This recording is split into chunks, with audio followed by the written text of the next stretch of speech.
Tonight I'm speaking to you live from aquabitArt Gallery in Auguststr 35 in Berlin Mitte. Today I want to talk to you about one of my works in this current exhibition. The overall context is the current exhibition called Perspectives, with all of my major works that I have completed in the last few years. And today I want to talk about this particular work here, which is called The Space Between.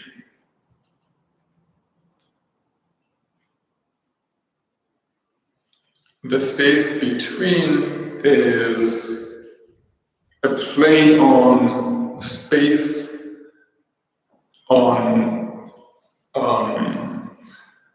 what does it mean to be inside, what does it mean to be outside, and kind of questioning that very basic notion of inside and outside. It started when I was playing with tetrahedrons, like the platonic shaped tetrahedrons and octaeders.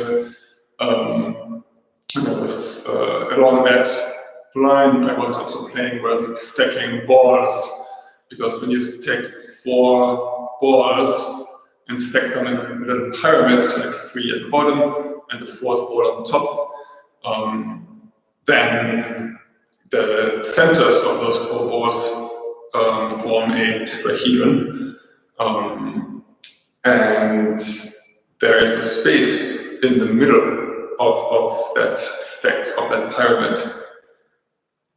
And I got curious about that space in the middle because I couldn't quite see what it looks like. And so I was experimenting with that, and I thought, it might be interesting to make that space visible, to create this kind of shape, which is literally the intersection of those spheres, where these are the points where the spheres touch, right? And then cutting away the rest of the spheres. And so here you have one sphere, here you have another sphere, here you have another sphere, and here you have the 4th sphere.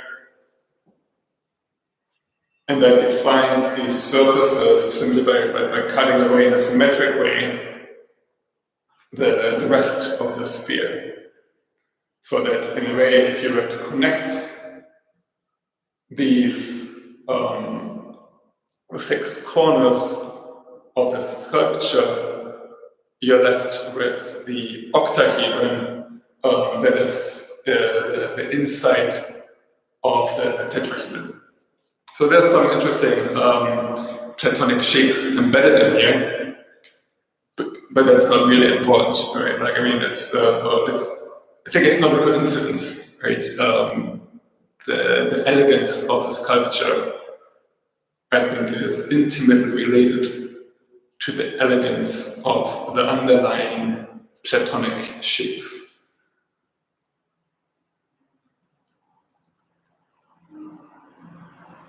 The structure, the polished inside and the very rough, dark outside, I first started playing with that same kind of contrasting structure, surface structure in my first work, Identity.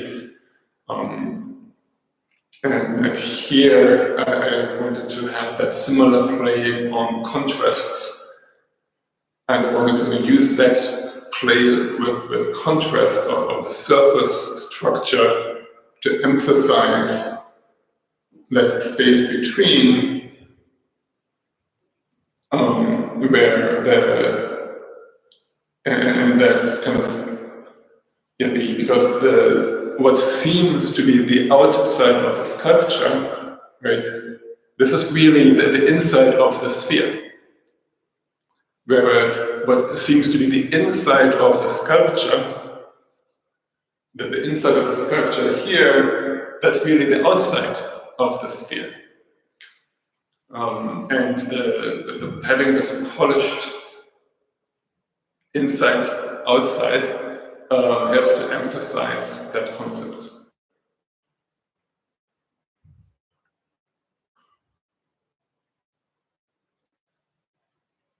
And I really hope that when you look at this, you can imagine kind of that, like, what's it like to be inside here versus what's it like to be outside there, and what does it really mean to be inside versus outside.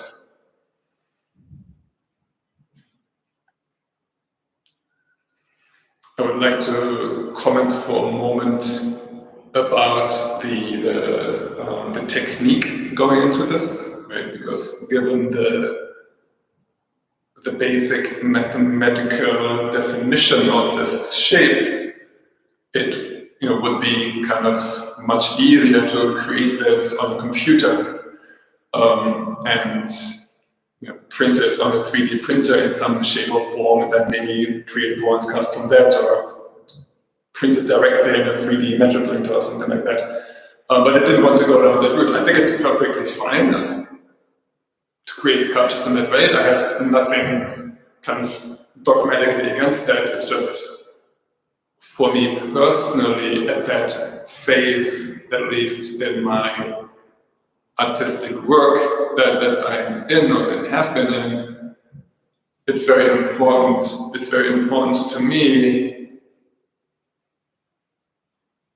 to work very analog, purely, with my hands, with very basic tools, and so I got myself a 60 diameter half sphere, and then I used that as the basic shape to create the curvature, and I figured out how to define these lines of intersection, and then in a very, very painstaking manual work, created a way to create a wax version of this, and then a silicon mold on top of that.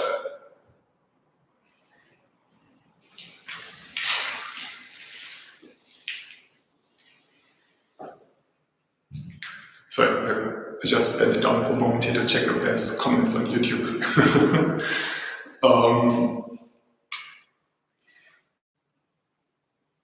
Yeah.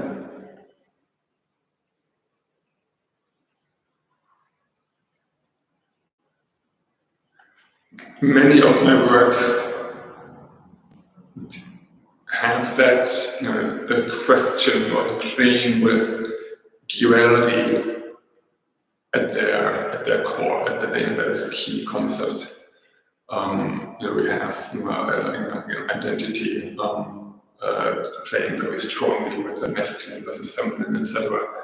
And here, similarly, right, we have that same kind of trying to soften up or to play with the duality of, again, inside, outside, dark, light, and